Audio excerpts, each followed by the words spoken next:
Hello દોસ્તો, Mahesh computer technology YouTube ચેનલમાં આપનું સ્વાગત છે। આજે આપણે વાત કરીશું જે ટેટ 1 અને 2ની અંદર જે સિલેબસની અંદર આવે છે સમાવેશી શિક્ષણ, એના મોસ્ટ ઇમ્પોર્ટન્ટ એમસીક્યુ સાથે આપણી મુલાકાત થઈ રહી છે, બરાબર। તો આ સમાવેશી શિક્ષણ શું છે? હા, દેખવા જોઈએ તો સમાવેશી શિક્ષણની આગળ જોતા મૂળભૂત ભાગો દેખવા જઈએ તો સમાવેશી શિક્ષણ ત્રીજા નંબર પર આવે, સંકલિત શિક્ષણ આવે છે, વિશિષ્ટ બાળકો છે એનું શિક્ષણ આવે છે, એમ અલગ અલગ રહે છે, બરાબર। તો આપણે અહીંયા દેખી લઈએ કે જે સમાવેશી શિક્ષણ છે એની અંદર મુખ્ય એનો ઉદ્દેશ્ય શું છે, બરાબર। મુખ્ય સમાવેશી શિક્ષણનો મુખ્ય હેતુ શું છે? તો એની અંદર ગુણવત્તાયુક્ત શિક્ષણ કે વિશિષ્ટ બાળકોને પ્રવેશ કે એવું નથી, એના અંદર બધાના માટે શિક્ષણ છે, એટલે કે વિભાગ સી આવશે, બરાબર।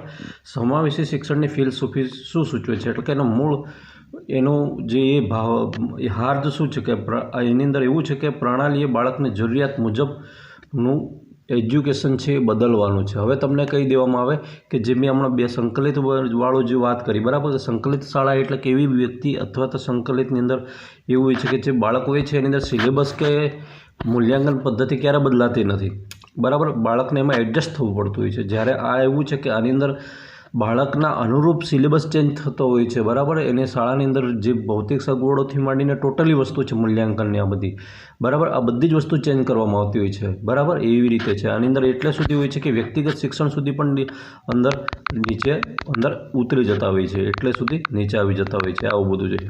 હવે આપણે અંદર આગળ વાત કરીએ સમાવેશી શિક્ષણ છે એમાં કોનો સમાવેશ થાય? તો એની અંદર દરેક બાળક છે એનો સમાવેશ થાય, એટલે દરેક બાળક એટલે કેવા બાળક?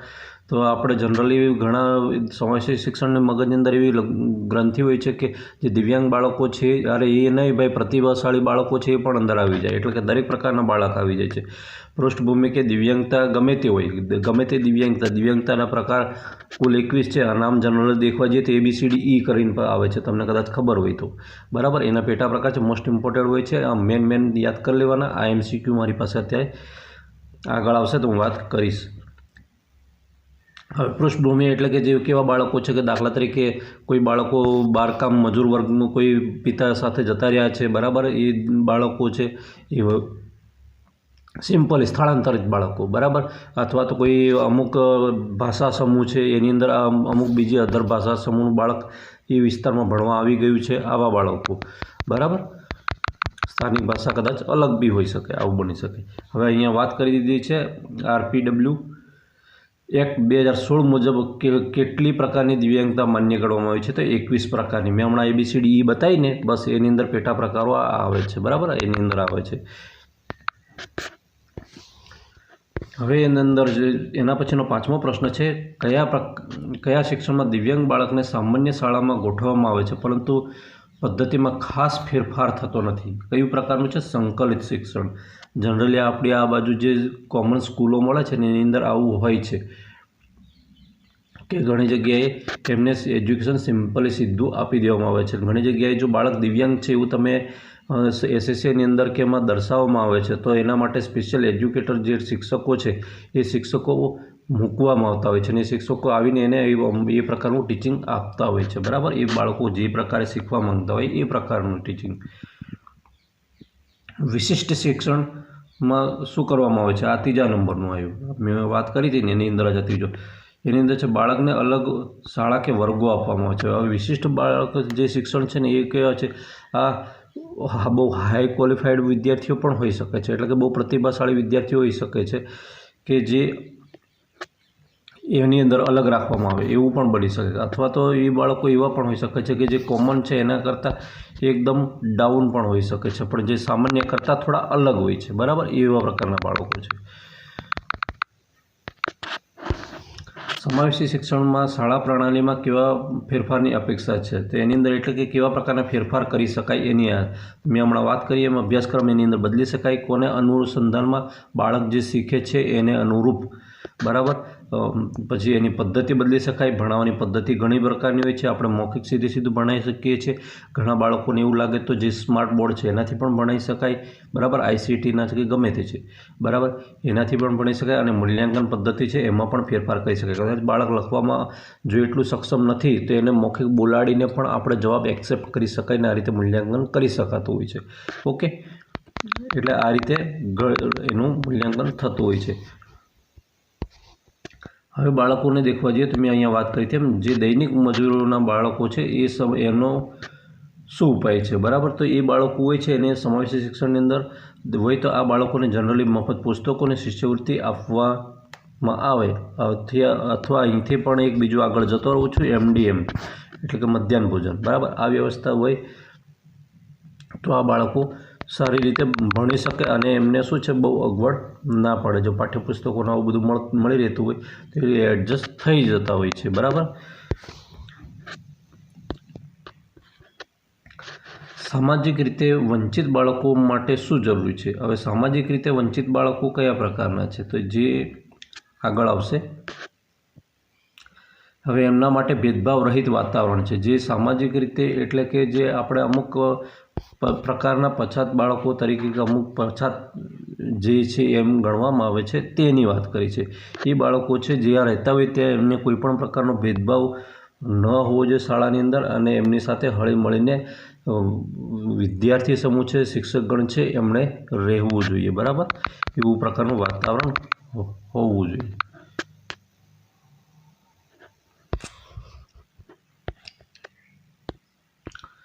જે બાળકોની માતૃભાષા શાળાની ભાષાથી અલગ હોય તે માટે શું કરવું જોઈએ? મેં હમણાં વાત કરી હતી ને કે એવા પ્રકારના પણ બાળકો હોય છે કે દાખલા તરીકે ક્યાંક પ્યોર ગુજરાતી ચાલી રહ્યું છે અથવા પ્યોર હિન્દી ચાલી રહ્યું છે કે કોઈ મરાઠી કે ગમે તે ભાષા ચાલી રહી છે.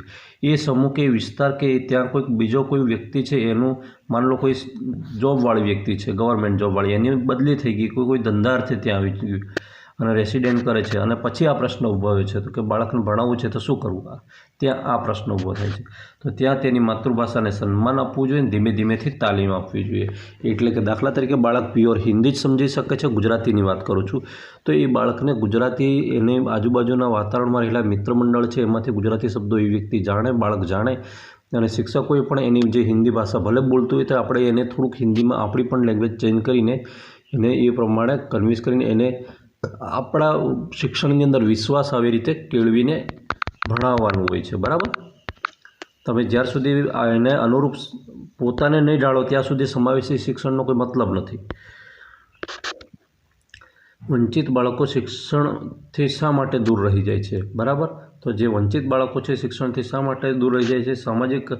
સામાજિક આર્થિક કે સાંસ્કૃતિક કારણોસર. સામાજિક કારણોસર પણ હોઈ શકે છે. કેટલાક સમાજોમાં ઘણી બધી પ્રશ્નો હોય છે. આર્થિક રીતે નબળા બાળકો હોય એ એના કારણે, અમુક સંસ્કૃતિ કારણો એટલે કે અમુક જગ્યાએ બાળકોને ભણાવવાનું લગભગ ઓછું માનતા હોય છે. આવું પણ હોય છે. અત્યારના યુગમાં પણ આવું હોય છે, બરાબર. આવા બધા ઘણા કારણો હોય છે. હવે અહીંયા આવી ગયા અધ્યયન ક્ષમતાના હવે મુખ્ય 3 પ્રકારો છે, 3 ખામીઓ છે. ડિસ્લેક્સિયા એની અંદર શું છે? આ પ્રકારની ખામી છે એ મુશ્કેલી સાથે સંબંધિત છે, બરાબર. તો આ વાંચનમાં એટલે કે બાળક વાંચે છે તો વાંચવામાં એને તકલીફ પડે છે. તો આનો ઉપાય શું છે? તો મોટા અક્ષરો રાખવા, બરાબર. કાં તો બાળકને છેલ્લી બેન્ચીસ કે પાછળ બેસતું હોય તો તમે આગળ બેસાડી શકો છો, આવું પણ બની શકે છે. એ સિવાય ઘણા બધા ઉપાયો છે, મેં અત્યારે તમને આટલી વાત કરી દીધી. હવે ડિસ્ગ્રાફિયા છે. ગ્રાફિયા મીન્સ એની વ્યક્તિ છે એને લખવામાં અગવડ પડે છે એવું બાળક હશે. દેખજો અહીંયા. તો આ કેવા પ્રકારની ખામી બતાવે છે? તો આ લખવા માટે લેપટોપનો ઉપયોગ અથવા મૌખિક જવાબોની છૂટ છે. હવે આ બાળકને લખવામાં અગવડ પડે તો એને લેપટોપનો ઉપયોગ કરવા દેવાનો, અથવા તો આપણી પાસે એવું બની શકે કે બાળક પાસે લેપટોપની સગવડ નથી કાં તો શાળામાં નથી, તો આ શું કરવાનું? તો આ બાળકને મેં હમણાં વાત કરી એમ મૌખિક જવાબો એને એક્સેપ્ટ કરી લેવાના, બરાબર. અને એ સાચા જવાબ આપે છે કે નહીં આપતું એ પ્રમાણે લેવાનું, બરાબર. તમે કદાચ 10મા અને 12મા ધોરણની બોર્ડની પરીક્ષાઓમાં લહિયાને જે દિવ્યાંગ બાળકોનો અલગ રૂમ હોય છે એમાં લહિયો રાખેલો હોય તો આ દિવ્યાંગ બાળક હોય છે એ કદાચ લખવાની ક્ષમતા ઓછી હોય તો લહિયો હોય છે એ બાળક જે બોલે છે દિવ્યાંગ બાળક એ જ લહિયો ત્યાં લખતો હોય છે. તો એનો જવાબ શું થયો? સીધી રીતે વાત કરી દઈએ તો આ રીતે બોલીને એનો જવાબ એક્સેપ્ટ કરવામાં આવ્યો, એવું જ થયું ને? એ રીતે હોય છે, બરાબર. એટલે શિક્ષણની અંદર આપણે એને અનુરૂપ આપણે ઢળવાનું હોય છે, બરાબર. સમાવેશી શિક્ષણમાં ડિસ્કેલ્ક્યુલિયા. હવે આ કેલ્ક્યુલેશનની વાત આવી એટલે અહીંયા વાત આવી ગઈ ગણિતની વાત. આ અમુક આમાં શું છે? બાળકને તકલીફ ગણિતમાં વધારે પડે છે. આમાં ગણિતમાં તકલીફ પડવાના ઘણા બધા કારણો છે. હમણાં આપણે ઉપર વાત કરીએ એમ સામાજિક હોય છે, આર્થિક હોય છે, બરાબર. અહીંયા સુધી હોય છે કે સામાજિક એટલે ઘરનું વાતાવરણ પણ જવાબદાર હોય છે, બરાબર. અધ્યયન અક્ષમતા ધરાવતા બાળકો માટે કયું આયોજન જરૂરી છે? તેમાં અધ્યયન અક્ષમતા ધરાવતા બાળકો માટે વ્યક્તિગત શૈક્ષણિક આયોજન જરૂરી છે, એટલે કે એને શોર્ટમાં IEP તરીકે ઓળખવામાં આવે છે. આ બાળકને પર્સનલી આપણે ભણાવવાનું હોય છે. એ બાળકને તમે પર્સનલી ભણાવી શકો છો, બરાબર. દાખલા તરીકે તમે કોઈ મેથ્સની અંદર ચાલુ થઈ ગયું, બીજગણિતને આવું બધું ચાલુ થઈ ગયું, અને કદાચ કોઈ બાળક છે એ હજુ સુધી સરવાળા બાદબાકી કે ઘડિયા પર અટકેલું છે. તો આવા બાળકો હોય છે તો એમને પછી એ પ્રકારનું લેસન અપાય ને એ પ્રમાણે એમને આગળ વધારાય. પછી એવું ના થાય કે એને સીધા સીધા બીજગણિતના દાખલાને એ બધું પૂછવા માંડાય, બરાબર. આવું બધું છે. અધ્યયન અક્ષમતા ધરાવતા બાળકોમાં બુદ્ધિનું સ્તર કેવું હોય છે? તો સામાન્ય હોય છે, બરાબર. નોર્મલ હોય છે.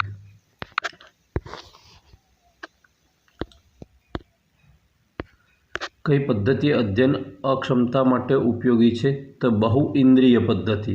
જે બાળકો છે, કઈ પદ્ધતિ જે બાળકો ભણવામાં વધારે અગવડતા અનુભવે છે એમને ભણવા માટે કઈ રીતે? તો બહુઇન્દ્રિય પદ્ધતિ એટલે કે ઘણી બધી રીતે તમે દાખલા તરીકે કોઈ વસ્તુ છે તે બાળકને ભણવામાં અગવડ પડી રહી છે તો એ બાળકને કોઈ એનો વિડીયો બતાવશો તો એ આંખે દેખશે. એક ઇન્દ્રિય કામ કરે છે, શ્રવણ ઇન્દ્રિય કામ કરશે, બરાબર. આ બે ઇન્દ્રિય કામ કરશે એ રીતે, બરાબર. એ રીતે અલગ અલગ રીતે બાળકને ભણાવી શકાય છે. તો એ આપણે મૌખિક ટીચિંગ કરીએ એના કરતાં બેસ્ટ રહેશે.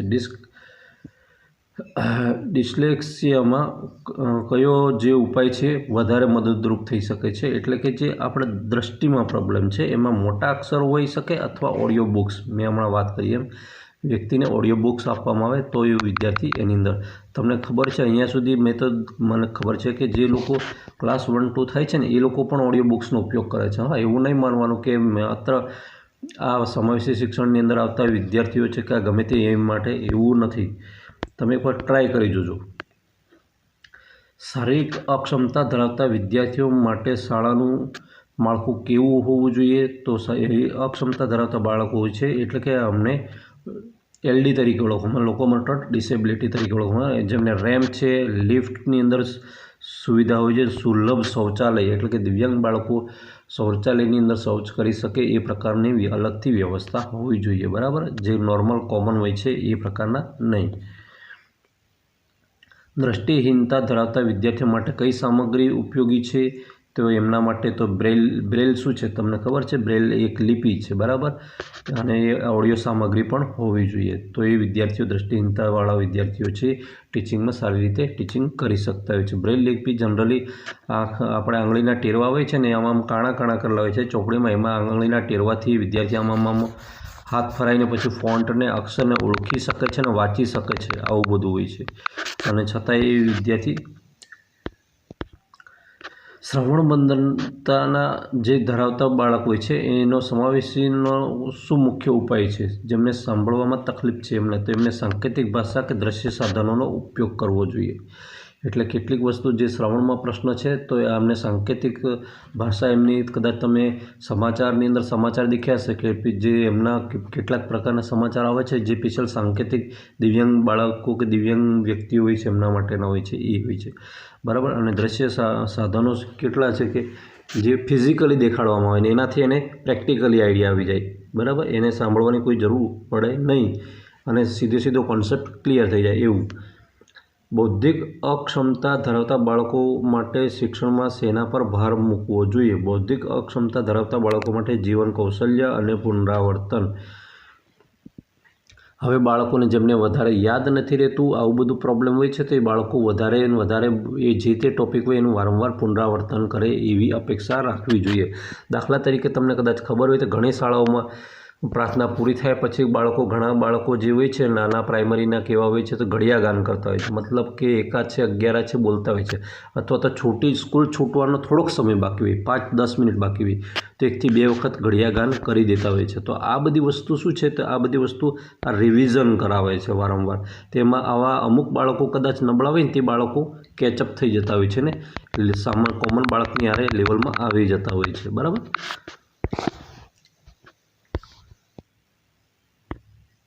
હવે બીજી વાત છે ઓટિઝમ ધરાવતા બાળકની મુખ્ય મુશ્કેલી શું છે? આ ઓટિઝમ મોટાભાગના ઘણા બાળકોમાં દેખવા મળે છે અને આ પ્રકારની ખામીવાળા બાળકો એવું નહીં સમજવાનું કે આગળ નથી વધી શકતા. આ પ્રકારની ખામીવાળા બાળકો IAS તક બની જાય છે, બરાબર, ડૉક્ટર તક બની જાય છે, બરાબર. તો આમાં સામાજિક સંવાદમાં એટલે કે ઘણા બાળકો એવા હોય છે કે જે તમે દાખલા તરીકે લેસન આપો છો, તમે જે હોમવર્ક આપ્યું તે કરી જ નાખશે, બીજા દિવસે કરીને લાવશે 100%, પણ જો ક્લાસમાં બોલવા કહેશો તો કદાચ અગવડતા અનુભવશે, બોલવાનું ટાળી દેશે, બોલતા સુધી બોલવાનું ટાળી દેશે. ઘણી જગ્યાએ આવા જ બાળકો જે તે સ્કૂલ હોય ને એની અંદર પણ પહેલો નંબર લાવી જાય છે. આટલા ખતરનાક બાળકો હોય છે. ભણવામાં બહુ ઇન્ટરેસ્ટ રાખતા હોય છે, પણ એમને શું છે, બોલવાની બાબતમાં બિલકુલ ટાળતા હોય છે, ઓછું હોય છે, એમને ના છૂટકે જ બોલતા હોય છે, બાકી બોલવાનું બિલકુલ ટાળી દેતા હોય છે. ઓટિઝમ ધરાવતા બાળકને માટે કયું વાતાવરણ મદદરૂપ છે? તેના માટે શાંત અને સ્થિર, એટલે કે આ બાળકો છે એને જ્યાં વધારે બધું કચકચ બચબચ કરતા હોય ત્યાં એ બાળકોને ત્યાં ન રાખવા જોઈએ અને સ્થિર જે રેગ્યુલર જે એમની દિનચર્યા છે, બરાબર, એ ક્લિયરલી કન્ટિન્યુ હોવી જોઈએ, વધારે પડતી ચેન્જ ના કરાય એમ કહેવાય છે. શારીરિક અક્ષમતા ધરાવતા વિદ્યાર્થીને પરીક્ષામાં કઈ સુવિધા મળી શકે છે?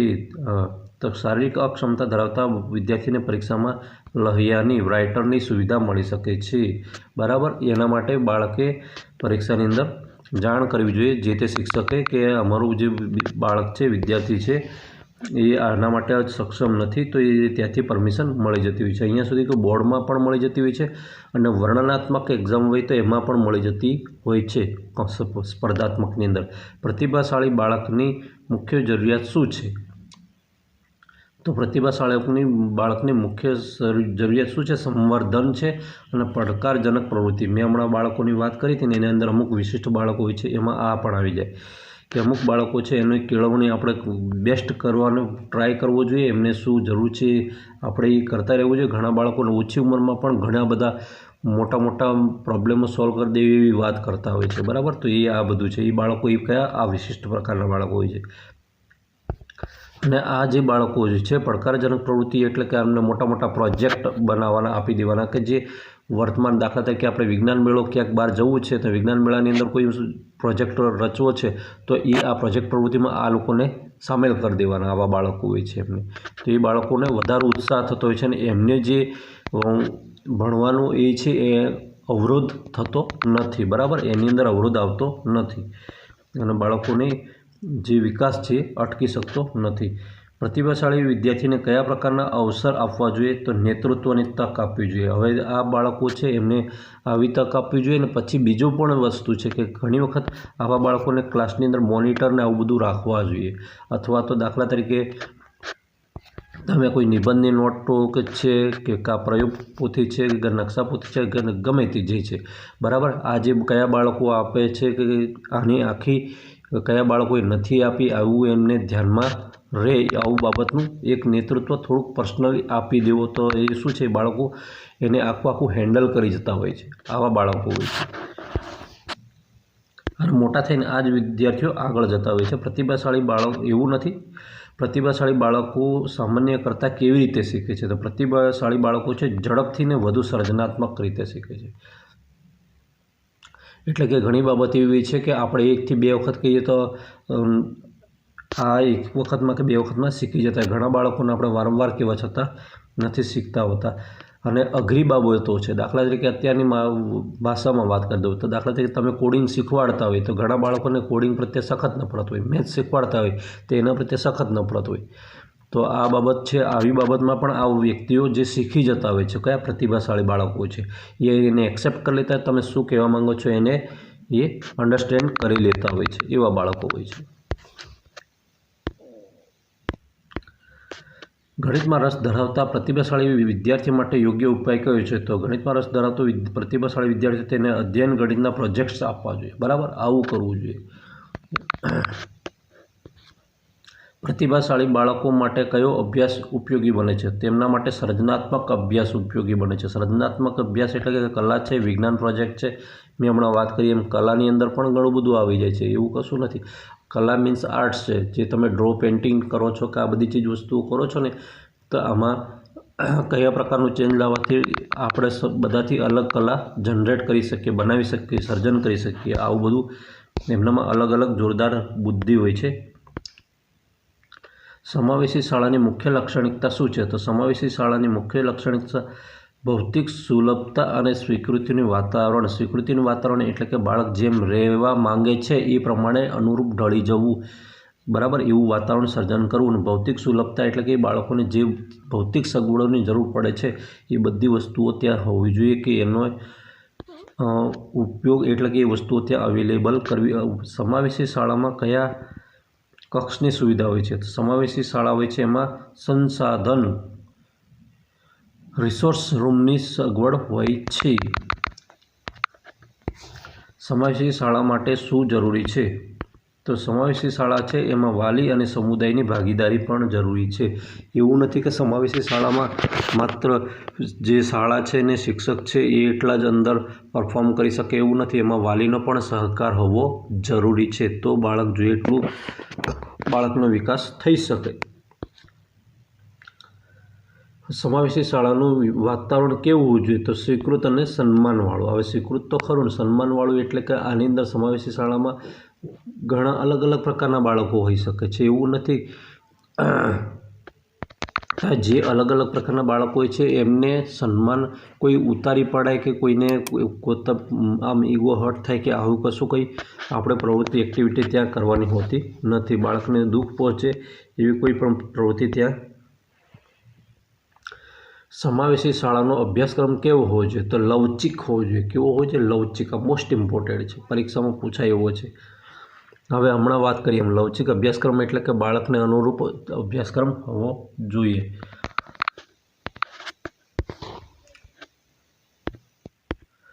સમાવેશી શિક્ષકની મુખ્ય ભૂમિકા શું છે? તો સમાવેશી શિક્ષકની મુખ્ય ભૂમિકા શું છે? એણે પોતે એક સહાયક રહેવાનું છે, માર્ગદર્શક તરીકે કામ કરવાનું છે, બરાબર. સમાવેશી શિક્ષકનો મુખ્ય ગુણ કયો છે? તો એમાં સંવેદનશીલતા અને ધીરજ રાખવાની છે. એને બાળકો પ્રત્યે સંવેદનશીલતા, બાળક જે એવું નહીં હોતું. આમાં જે આ બાળકો હોય છે એ પોતે એક લાગણીની એ અનુભવતા હોય છે, ખામી હોય છે. એટલે કે મતલબ કે એમને લાગણી દુભાય એવી પરિસ્થિતિ મનમાં ફિલિંગ થતી હોય છે. તો એના પ્રત્યે તમે જેટલો પ્રેમ રાખશો તે તમારી સાથે એટલું વધારે હળી મળીને ખીલીને વાત કરી શકશે, અને પોતાની વાત છે તમારી સાથે કે જવાબ છે એ સારી રીતે તમારી આગળ પેશ કરી શકશે, બરાબર છે. અને કોઈને એકદમ ના યાદ આવતું હોય તો થોડી ધીરજ રાખવાની, કે આમ તરત જવાબ ના બોલાવવાનો કે ભાઈ બોલી જા ફટાફટ, આવું ના હોય. સમાવેશી શિક્ષકે કઈ પદ્ધતિનો ઉપયોગ કરવો જોઈએ? તો એમને છે વિવિધ પદ્ધતિ. એટલે સમાવેશી શિક્ષકે છે બાળકોને શીખવાડવા માટે ગીત ગાઈને પણ શીખવાડી શકે છે, પ્રેક્ટિકલ એટલે કે રમત કરીને પણ શીખવાડી શકે છે, જેને આપણે પ્રજ્ઞા શિક્ષણને આવું બધું કહેતા હતા. ICT એટલે કે પ્રોજેક્ટ, જે સ્માર્ટ બોર્ડ છે એની અંદર વિડીયો છે, એનિમેશન છે, ગમે તે દ્વારા એને દ્વારા પણ શીખવાડી શકાય છે. લખવામાં તકલીફ હોય તેવા વિદ્યાર્થીને શિક્ષક મૌખિક જવાબ આપવા દે તો આ શું સૂચવે છે? તો આ સાચું સમાવેશન છે. કેવું? સાચું સમાવેશન.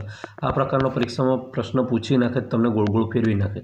સમાવેશી શિક્ષકે કોની સાથે સહકાર કરવો જોઈએ? તો વિશિષ્ટ શિક્ષક અને વાલીઓ આ એકબીજા જોડે સહકાર સાથે રહેવું જોઈએ, બરાબર. વિશિષ્ટ શિક્ષક એટલે કે જે આ બાળકો છે એમને ટીચિંગ આપનાર, સ્પેશિયલ એજ્યુકેટર, સ્પેશિયલ આ બધી હમણાં કદાચ ખબર હોય તો આ ટેટની જાહેરાત આવી હતી ને, બસ એ જ. સમાવેશી શિક્ષકે મૂલ્યાંકન કેવી રીતે કરવું જોઈએ? તો ભેદભાવ રહિત કરવું જોઈએ. એને એવું નહીં વિચારવું જોઈએ કે આ જે સારા બાળકો એટલે મતલબ કે જે નોર્મલ બાળકો છે આ રીતે જવાબ આપે છે, બરાબર. અને જે સમાવેશી શિક્ષણની અંદર આવતા બાળકો છે આ રીતે જવાબ આપે છે કે એમના હેન્ડ રાઇટિંગ ખરાબ હોવા એ પણ એ છે. હા મિત્રો, સમાવેશી શિક્ષણની અંદર આવી જાય છે. સમાવેશી શિક્ષકને અન્ય કયા નામથી ઓળખી શકાય છે? બરાબર, તો સહયોગી તરીકે ઓળખી શકાય છે. અને બીજી રીતે ફેસિલિટેટર.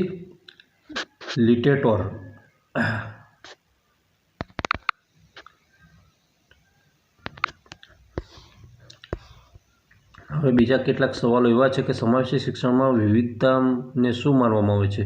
શિક્ષણ માટેનું સાધન માનવામાં આવે છે. અને અધ્યયન ક્ષમતાની વહેલી ઓળખ શા માટે જરૂરી છે? અર્લી આઇડેન્ટિફિકેશન, બરાબર. તે તરત ઉપાયો શરૂ કરવા માટે અધ્યયન માટેની વહેલી ઓળખ જરૂરી છે. એટલે બાળકને શું તકલીફ છે એ વહેલું ઓળખી જશો તો એનો વહેલો સોલ્વ કરી શકશો. પછી બાળક પાછળ બેઠું એકલું ઊંચું થઈને દેખે છે અને લખવામાં અગવડ પડે છે તો કાં તો લખવાનું ટાળી દે છે બ્લેકબોર્ડમાં કે ગમે તે. તો આ બધી વસ્તુ છે શિક્ષકે ધ્યાન રાખવી જોઈએ કે આ બાળકને શું તકલીફ છે અને એ વસ્તુનું ધ્યાન રાખવું જોઈએ. ઘણા બાળકોને આંખો ખેંચાતી હોય છે સ્માર્ટ બોર્ડ પર, તે બાળકોને પણ એ રીતે અલગ રાખવા જોઈએ કે જ્યાં ખેંચાય નહીં એ રીતે ગોઠવવા જોઈએ. અત્યારે આ પ્રશ્ન વધારે જોવા મળે છે. મૂલ્યાંકનમાં છૂટછાટ કોના માટે જરૂરી છે? બરાબર. તો એ મૂલ્યાંકનમાં જે અધ્યયન અક્ષમતા ધરાવતા બાળકો છે એમના માટે છૂટછાટ જરૂરી છે. દાખલા તરીકે દિવ્યાંગ બાળકો છે તો આપણે પરીક્ષાની અંદર પણ દિવ્યાંગ ઉમેદવારો છે એમને આપણે પરીક્ષામાં સમયની છૂટછાટ આપતા હોઈએ છીએ. બરાબર. પરીક્ષાની અંદર આ રીતે. સમાવેશી શિક્ષણનો ઉદ્દેશ્ય શું છે? તો સમાવેશી શિક્ષણનો કોઈપણ બાળકને શિક્ષણથી વંચિત ના રહી જાય એને કોઈપણ પ્રકારે એને આપણે આપી દેવું છે. અહીંયા તમને ખબર હોય તો RTE યાદ આવી જશે તમને. બરાબર. કે બાળકને એજ્યુકેશનથી વંચિત રાખવાનું નથી કોઈ પણ ભોગે. સમાવેશી શિક્ષણમાં લહિયાની સુવિધા કોના માટે હોય છે? શારીરિક અક્ષમતા ડિસેબિલિટીવાળા લોકો માટે, LD વાળા વિદ્યાર્થીઓ છે. હા, મેં યાદ કરીને અહીંયા આવી ગઈ. સમાવેશી શિક્ષણનો મુખ્ય કાયદો કયો છે? તો દેખો અહીંયા એની અંદર છે RPW એક્ટ 2016 અને RTE 2009. આની અંદર વાત કરી દેવામાં આવી છે. આ 9 છે સુધારો કરી દીધો છે આગળવાળાનો, અને સુધારો કર્યા વખત પછી આ વિગત અંદર એડ કરી છે. હવે વૈયક્તિક શૈક્ષણિક આયોજનની જરૂરિયાત કોને હોય છે? તો વિશિષ્ટ જરૂરિયાતવાળા બાળકોને વૈયક્તિક શિક્ષણની આયોજનની જરૂરિયાત હોય છે. અમુક બાળકોને સ્પેશિયલ શીખવાડવા પડતું હોય છે, એવા હોય છે. હવે વિશિષ્ટ બાળકોની અંદર મેં વાત કરી એમ હાઈ ટેલેન્ટ પણ હોય છે ને એકદમ લો પણ હોઈ શકે છે. કયા શિક્ષણમાં અભ્યાસક્રમ, પદ્ધતિ, મૂલ્યાંકન માળખું બધું જ બાળકની જરૂરિયાત મુજબ બદલવામાં આવે છે? આખું જ આપણે લેક્ચર બોલ્યા એ સમાવેશી શિક્ષણ, એનો અર્થ એ જ થાય. મિશ્ર MCQ છે. સમાવેશી શિક્ષણનો મુખ્ય આધારભૂત ખ્યાલ છે એ કયો છે? તો એમાં શિક્ષણ પ્રણાલીએ બાળકની જરૂરિયાત મુજબ પોતાને બદલવી, આ છે. અહીંયા પ્રશ્નનું આખી સિસ્ટમ બદલાય છે, બાકી એનો જવાબ લગભગ નજીક હોય છે. સંકલિત શિક્ષણ, બરાબર, અને સમાવેશી શિક્ષણ વચ્ચેનો મુખ્ય તફાવત શું છે? તો સંકલિત શિક્ષણ છે એમાં બાળકની ગોઠવણ થાય છે પણ પદ્ધતિમાં ફેરફાર ઓછો થાય છે. સંકલિત શિક્ષણ છે એની અંદર બાળકને અમુક જગ્યાએ એડજસ્ટ કરવામાં આવે છે. જ્યારે અહીંયા શું છે સમાવેશી શિક્ષણમાં એનો અભ્યાસક્રમ છે, ભણાવવાની પદ્ધતિ છે, મૂલ્યાંકન પદ્ધતિ છે, આ બધું જ બદલી નાખવામાં આવતું હોય છે. જ્યારે એ આમાં થતું નથી. સંકલિતની અંદર એને એડજસ્ટ કરી લેવામાં આવે છે અને વિદ્યાર્થીએ થોડું એડજસ્ટ કરવું પડતું હોય છે, એવું બની જાય છે. આર્થિક રીતે પછાત બાળકો માટે સંવેદનશીલ શિક્ષકની ભૂમિકા શા માટે જરૂરી છે? તો આ બાળકો છે ગરીબીને કારણે મનોવૈજ્ઞાનિક દબાણને સમજવા અથવા અસહાય એમને સહાય કરવા માટે હોય છે. એટલે કે આ પ્રકારના બાળકો, દાખલા તરીકે આર્થિક ગરીબ પછાત બાળકો હોય છે એ અમુક ચોક્કસ વાતાવરણમાંથી આવતા હોય છે. સિમ્પલી વાત કરી દઉં તો તમે કોઈ એક માન લો કોઈ ખાનગી શાળા છે, ખાનગી શાળાની અંદર અમુક બાળકો છે એ સ્માર્ટ સ્કૂલ છે કે ગમે તે છે, એની અંદર RTE વાળા બાળકો હોય છે. RTE વાળા બાળકો એટલે કે જે અમુક પ્રકારના બાળકો છે એમને જો લાભ મળતો હોય છે અને બાળકો એની અંદર ભણી રહ્યા છે પણ પોતાની પૂરેપૂરી સગવડ એમના વાલી નથી પૂરી કરી શકતા, તો એ બીજા બાળકો પાસે જે સગવડો છે દેખે તો એમને લાગણી દુભાતી હોય છે. આવા પ્રકારના બાળકો હોઈ શકે છે. એ પ્રમાણે ઘણા બધા એક્ઝામ્પલ તમે કરી શકો છો. સ્થળાંતરિત મજૂરોના બાળકો માટે સમાવેશી શિક્ષકે કયો ઉપાય કરવો જોઈએ? તો અપનાવવો જોઈએ? તો તેમની માતૃભાષાને સન્માન આપવું જોઈએ અને ધીમે ધીમે શાળાની ભાષામાં એને તાલીમ આપવી જોઈએ. આ સ્થળાંતરિત બાળકો છે એ મજૂર વર્ગ પણ હોઈ શકે અથવા કોઈ ભાષા સમૂહમાંથી ચોક્કસ આવેલા બાળકો પણ હોઈ શકે. આવું બની શકે છે. કોઈપણ શાળા કોઈપણ એની અંદર આવતા બાળકને, બીજા ભાષા સમૂહના બાળકને એડમિશન માટે ના કરી શકતી નથી. બરાબર. RTE કહે છે. અધ્યયતાની વહેલી ઓળખ શા માટે જરૂરી છે? અધ્યયન અક્ષમતાની વહેલી ઓળખ છે એ શા માટે જરૂરી છે? તો તરત એનો ઉપાય કરી શકાય અને વ્યક્તિગત શૈક્ષણિક આયોજન શરૂ કરવા માટે. હવે આ ડિસ્ગ્રાફિયા લખવાવાળોથી પીડાતા બાળકને મૂલ્યાંકનમાં કઈ છૂટ આપવી જોઈએ? તે મૌખિક જવાબ આપે એની છૂટ આપવી જોઈએ. બરાબર. 57મો ક્વેશ્ચન છે, ડિસ્કેલ્ક્યુલિયાથી પીડાતા બાળકને ગણિત શીખવા માટે કઈ પદ્ધતિ વધારે ઇફેક્ટિવ છે? તો એમને મણકાથી તમે શીખવાડી શકો છો, બ્લોક્સ છે, બરાબર, એનાથી શીખવાડી શકો છો, અથવા દ્રશ્ય સાધનો જે વિઝ્યુઅલ છે એના વડે પણ શીખવાડી શકો છો. બહુઇન્દ્રિય પદ્ધતિ એટલે શું? Most important question. આપણે આગળ એને થોડો ફેસ કર્યો તો પણ અહીંયા તમે દેખી શકો છો કે એવી પદ્ધતિ કે જેમાં દ્રષ્ટિ, શ્રવણ અને સ્પર્શ જેવી વિવિધ ઇન્દ્રિયોનો ઉપયોગ કરીને બાળકને શીખવાડી શકાય. દ્રષ્ટિહીનતા ધરાવતા વિદ્યાર્થી માટે સમાવેશી વર્ગ શિક્ષણનું શું આવશ્યક છે? બરાબર. તેની અંદર જે સમાવેશી વર્ગખંડ હોય કેવા પ્રકારનો હોય છે? દ્રષ્ટિહીનતાની બ્રેલ સામગ્રી અંદર હોવી જોઈએ, એટલે કે જેનું જે ટીચિંગનું એ છે બ્રેલ લિપિવાળા પુસ્તકોની, અને ત્યાં ઓડિયો બુક્સો છે એ પણ હોવી જરૂરી છે. શ્રવણ મંદતા ધરાવતા બાળકો સાથે વાતચીત કરતી વખતે શિક્ષકે શું કરવું જોઈએ? તો એની સાથે વાતચીત કરતી વખતે શિક્ષકે શ્રવણ મંદતાવાળા જે એમની સાથે ધીમાથી એ કરવાનું અને સ્પષ્ટ બોલવાનું, એ બાળક કન્ફ્યુઝ થાય એવું નહીં બોલવાનું, અને દ્રશ્ય સંકેતો પણ સાથે કરતા જવાનું. એના કારણે બાળક વધારે કોન્સેપ્ટ ક્લિયર થાય અને બાળક વધારે એ શિક્ષણની અંદર સમજી શકે. ઓટિઝમ ધરાવતા વિદ્યાર્થીઓ માટે શાળાના વાતાવરણમાં શું સૌથી મહત્ત્વનું છે? તો એમની સ્થિર દિનચર્યા છે અને શાંત વાતાવરણ છે, એ વેરી ઇમ્પોર્ટન્ટ છે. બૌદ્ધિક અક્ષમતા ધરાવતા બાળકો માટે કયા અભ્યાસક્રમ પર ભાર મૂકવો જોઈએ? તો બૌદ્ધિક અક્ષમતા ધરાવતા બાળકો છે એમનો સિલેબસ છે એ એકચ્યુઅલી ઇઝી એટલે કે સરળ અભ્યાસક્રમ હોવો જોઈએ, અને જીવન કૌશલ્ય લાઈફ સ્કિલ છે એનો પર ભાર મૂકવો જોઈએ. પ્રતિભાશાળી બાળકો માટે સંવર્ધન વેરી ઇમ્પોર્ટન્ટ. આપણે સર્જનાત્મકના સંવર્ધનની વાત કરી હતી. સંવર્ધન છે એનો અર્થ શું છે? તો એનો અર્થ એ થાય છે કે તેમને વધારાની પડકારજનક પ્રવૃત્તિઓ પૂરી પાડવી જોઈએ. બરાબર. જેના કારણે એમનો જે વિકાસ છે એ અટકી ના જાય, એ ગ્રોથ ત્યાં અટકી નહીં જાય. બરાબર. સમાવેશી શાળાની કઈ લાક્ષણિકતા ભૌતિક સુલભતા સાથે સંબંધિત નથી? તો સંસાધન કક્ષ છે સંબંધિત નથી. સંસાધન કક્ષનો હેતુ શું છે? તો વિશિષ્ટ જરૂરિયાત ધરાવતા બાળકોને વધારાની સહાય અને સામગ્રી પૂરી પાડવા માટે આવો સ્પેશિયલ રૂમ હોય છે એ બનાવવામાં આવે છે. બરાબર. સમાવેશી શિક્ષકની કઈ ભૂમિકા સૌથી મહત્ત્વની છે? તો એ સહયોગી એટલે કે ફેસિલિટેટર અથવા વિવિધ પદ્ધતિનો ઉપચાર કરનાર હોવો જોઈએ. અને દરેક બાળક છે તો એ દરેક પ્રકારની ખામીવાળા બાળકને કઈ રીતે ભણાવી શકાય એ એને શિક્ષકને આવડતું હોવું જોઈએ. બરાબર. આપણે સ્પેશિયલ એજ્યુકેટર એમ કહીએ છીએ ને એ શિક્ષકને. બરાબર. હવે એના પછી નેક્સ્ટ આપણે એના પછીનો ક્વેશ્ચન દેખીશું. સમાવેશી શિક્ષણમાં શિક્ષકે કયા સિદ્ધાંતને અનુસરવું જોઈએ? તેમાં છે દરેક બાળકની જરૂરિયાત મુજબ શિક્ષણમાં ફેરફાર કરવો જોઈએ. સમાવેશી શિક્ષણમાં વાલી સમુદાયની ભાગીદારી શા માટે જરૂરી છે? તો એમની અંદર છે બાળકના શિક્ષણમાં સાતત્ય અને સહાય થઈ શકે, સહયોગ થઈ શકે બાળકને, કે મને પણ મારા મમ્મી પપ્પા ભણાવવા માંગી રહ્યા છે, એટલે એમના મમ્મી પપ્પા ઇન્ટરેસ્ટ ઓછો ધરાવતા હોય કે હવે આ ભણશે નહીં ને આનું કંઈ મગજ કામ કરતું નથી અને આમ છે ને તેમ છે, તો બાળક નાસીપાસ થઈ જાય છે, હતાશ થઈ જાય છે. કયું વિધાન સમાવેશી શિક્ષણના મૂળભૂત સિદ્ધાંતથી વિપરીત છે? તો શિક્ષણ મેળવવાનો અધિકાર માત્ર સામાન્ય બાળકોનો છે. આ વિધાન હમણાં વાત કરીએ એમ અન્ય વિશિષ્ટ પ્રકારના દિવ્યાંગ બાળકો તો છે, આપણે જે સમાવેશી શિક્ષણની અંદર જે બાળકો આવે છે ટોટલી નહીં. બરાબર. દિવ્યાંગ બાળકોને સામાન્ય શાળામાં ગોઠવવું પણ અભ્યાસક્રમમાં ફેરફાર ન કરવો તે કયા પ્રકાર છે? તો એ કયો છે? સંકલિત શિક્ષણ છે. યાદ રાખજો, હજુ કોન્સેપ્ટ ક્લિયર થાય છે સંકલિત શિક્ષણનો.